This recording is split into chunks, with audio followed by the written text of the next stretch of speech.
নমস্কার বন্ধুরা, lifestyle with Sanchayita চ্যানেলের আরেকটা নতুন ব্লগে সকলকে ওয়েলকাম জানাই। আজ 10th জুলাই, বাজে এখন সকাল প্রায় 8:30-9টা। আমরা এসেছি মণিপাল হসপিটালে একটা ইমার্জেন্সি বলতে গেলে সিচুয়েশন নিয়ে। পোকোর আজকে স্কুলে যাওয়ার কথা, ফ্রাইডের দিন আজ, কিন্তু সকাল থেকে উঠেই ওর পেটে ব্যথা। আজকে যে পেটে ব্যথা শুরু হয়েছে সেটা কিন্তু নয়, গতকাল দুপুরবেলা থেকেই মাঝে মধ্যে একবার করে পেটে ব্যথা হচ্ছে। তো ভাবলাম যে না, এবার ডাক্তারটা দেখিয়ে আসি। ডাক্তার দেখে ফিরেছি, বেশ কিছুক্ষণ হলো। ফিরে এসে জলখাবার খেয়ে পোকোকে ওষুধ টষুধ দিয়ে দিয়েছি।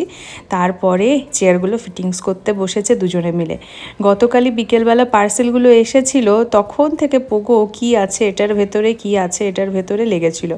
তো যাই হোক, আমি একবার রান্নাঘরে আর একবার ডাইনিংয়ে যাচ্ছি চেয়ার ফিটিংসগুলো দেখতে। আজকে আমাদের দুপুরের মেনুতে রয়েছে মাছই মাছ, মানে এই দেখুন জমিয়ে আজকে রান্না করছি পটল চিংড়ি, তার সঙ্গে যা কিছু পদ আজকে রয়েছে সব কিছুতে মাছের ছোঁয়া তো রয়েইছে। পটলগুলো কিছুদিন আগে মামু মাইমা এসেছিল, তখন সাথে করে নিয়ে এসেছিল। আমি যেই বলেছিলাম আমাদের এরিয়াতে খুব একটা পটল পাওয়া যায় না, সেটা শুনে মামু সঙ্গে সঙ্গে নিয়ে এসেছিল। তো সেটা দিয়ে চিংড়ি মাছ দিয়ে আজকে রসিয়ে কষিয়ে রান্না হচ্ছে। এমনিতে তো দেখেছেনই দুপুরে রান্না বান্না খুব একটা ঝামেলা হয় না, করি না বলতে গেলে, আমি আর পোগো একা থাকলে। এখানে আজকে মাছের ডিমের বড়া হচ্ছে, তার সঙ্গে দেখুন মৌরলা মাছ পেয়েছি, এগুলো ভাবছি সর্ষে দিয়ে করব। দেখা যাক কতটা করে উঠতে পারি। ঘড়ির কাঁটায় প্রায় বাজে 1:30। সর্ষে দিয়ে মৌরলা মাছের ঝাল বানাতে না পারলেও ভাজা হলেও আজকে মৌরলা মাছ খাবই। একখানি পার্সেল এসেছে, আবার এটা এসেছে মিশো থেকে। এই মানি প্ল্যান্টের আর্টিফিশিয়াল পট সমেত সেটটা অর্ডার করেছিলাম কিছুদিন আগে। আসলে আমার ড্রয়িং রুমে সোফার পাশে একটা ট্রাইপড লাইট তো রাখা থাকে, আপনারা লক্ষ্য করেছেন। সেখানে নিচের যে জায়গাটা রয়েছে সেখানে একেবারে ফাঁকা। তো আগে এখানে আমি ভেবেছিলাম কোনো গাছই রাখবো, অরিজিনাল গাছও কিনেছিলাম, কিন্তু এটা একেবারে কর্নারে হওয়ায় গাছগুলো কেমন যেন নষ্ট হয়ে যাচ্ছিল। তাই একখানা আর্টিফিশিয়াল গাছই এখানে রাখা হলো। কেমন লাগছে বলবেন তো?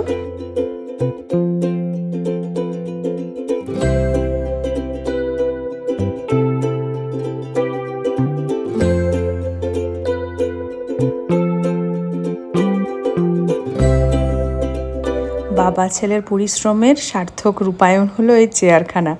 প্রায় ঘন্টা দুয়েক সময় নিয়ে দুখানা চেয়ার ফিটিংস করা হয়েছে। আমাদের বাড়ির একটা কর্নার সুন্দরভাবে নতুন করে সাজানো হলো।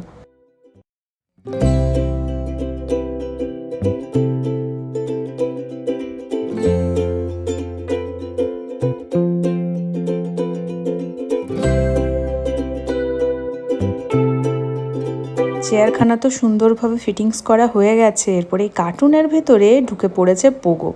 এটাই নাকি তার এখন ঘর আপাতত। এখানে তার এখন বালিশ চাই, তার সফট টয়গুলো চাই, ছোটোখাটো খেলনা বেলনা যেগুলো রাখা সম্ভব সেগুলো সব চাই। এখানে রাত্রিবেলায়ও সে নাকি ঘুমাবে। যাই হোক, আমি এসেছি গাছ টাছগুলো একটু জল দিতে। গাছগুলোর বেহাল অবস্থা হয়ে গেছে।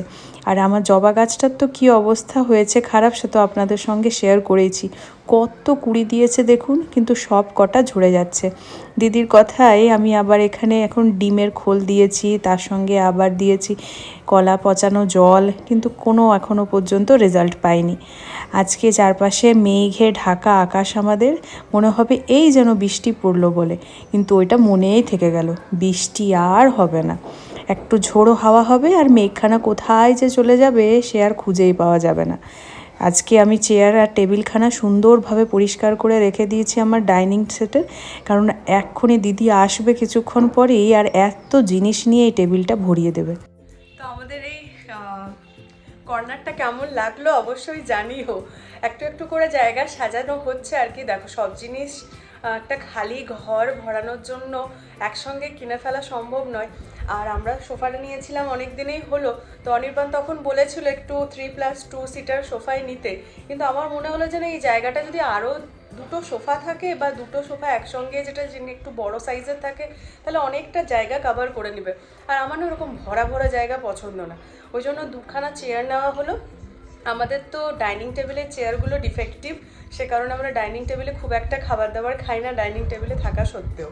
তো এই চেয়ারগুলো নেওয়া হলো, এটা ড্রয়িং রুমে মাঝে মধ্যে বসাও হবে, আবার এটা যখন ডাইনিং টেবিলে খাবার খাওয়ার মতো সিচুয়েশন হবে আর কি, আমরা টিভি দেখে খাবার খাই বলে সবসময় আমরা ওখানে যাইও না, কিন্তু কখনো যদি মন গেল ডাইনিং টেবিলটা সুন্দর করে সাজালাম, ওখানে খেলাম, তখন এই চেয়ারগুলো সুন্দর ওই জায়গাটায় ক্যারি করে নিয়ে যাবে। ওই জন্যই আর কি এরকম চিন্তাভাবনা হলো। তো এই করেই কাটলো আর কি। বিকেলবেলা গড়িয়ে সন্ধ্যাবেলা এখন। তো পোগোর যে জিনিসটা এখনও কি কারণে পেট ব্যথা, যেটা তোমাদের সঙ্গে সকালেই দেখলে হসপিটাল থেকে আজকের ব্লগটা শুরু করলাম, তো কি কারণে বা পেট ব্যথা এখনও অবধি জানি না। দুপুরবেলায় আরেকবার ব্যথা করছিল, ওষুধ টষুধ তো চলছে, এখন 5 দিনের ওষুধ দিয়েছে। আর ডাক্তার ডাউট করছে ইউরিন ইনফেকশন হতে পারে, এই বয়সে ইউরিন ইনফেকশনও হয় অনেক সময়।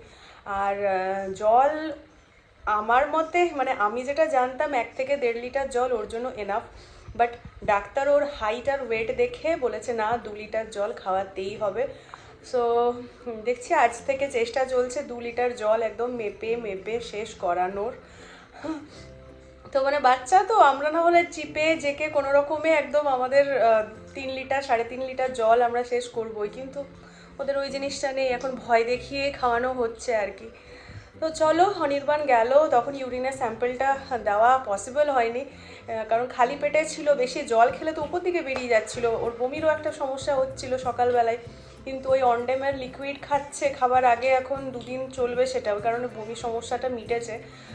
তো বাড়িতে এসে এই সন্ধ্যাবেলা দুপুরবেলায় আর কি ইউরিন কালেকশন করা হলো, ফির অনির্বাণ গেছে আরও হসপিটাল সেটা দিতে। এত কিছুর মধ্যে তোমাদের আমার বলাই হয়নি যে দিদির আসার আছে, দিদিরা গতকাল ট্রেনে চেপেছে, আর মোটামুটি ট্রেন রাইট টাইম থাকলে 4টা 4:30 নাগাদ পৌঁছে যাওয়ার কথা ছিল, কিন্তু আমরা সিরিয়াসলি এই ট্রেনটা এখন এত বাজে চলছে, যতবারই যেই যাচ্ছে বাবা এলো সেটা তো ভয়ঙ্কর লেট, মানে 12 ঘন্টা লেট মনে হয়, তারপরে বাবা গেল তখনও প্রচুর লেট, আচ্ছা দিদিরা আসছে তখনও 5 ঘন্টা লেট এখনও দেখাচ্ছে। সো আর এই ট্রেনটায় ট্রাভেল করা যাবে না, বুঝতেই পারছি আর কি। তো যাই হোক, 4:30টায় পৌঁছানোর কথা ছিল, সেটা মোটামুটি 9:30 নাগাদ দেখাচ্ছে পৌঁছাবে, বাড়ি ফিরতে 10:30 11টা, এই হলো ব্যাপার। চলো সন্ধ্যা টন্ধা দিই, পোকোকে জল খাবার দিই, এখন সমস্ত কিছু একদম লাইটের মধ্য দিয়ে যেতে বলেছে।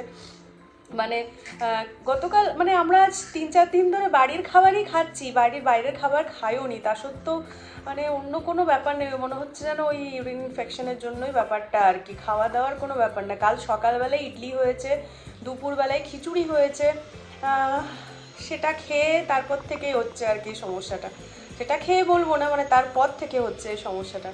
যাই হোক চলো, আজকে একদম লাইট মাখানা দিয়েছি, একটু ড্রাই ফ্রুটস দিয়েছি, ওইটুকুই ওর আজকে জলখাবারে রয়েছে।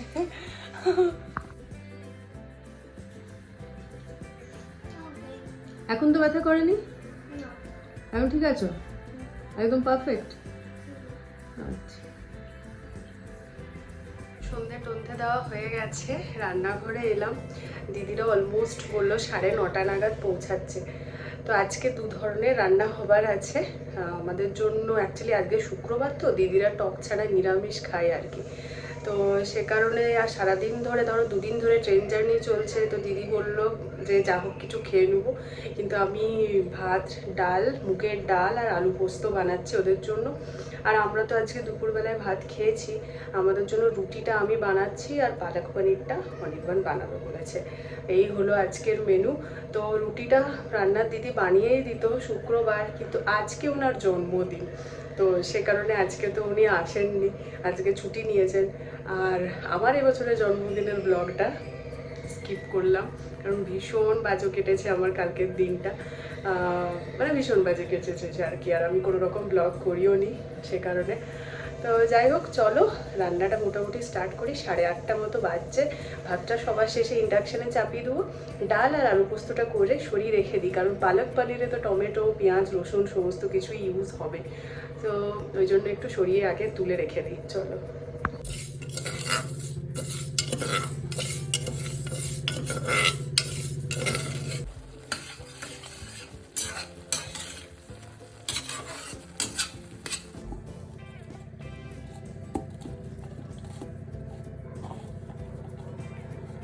Hello, welcome back.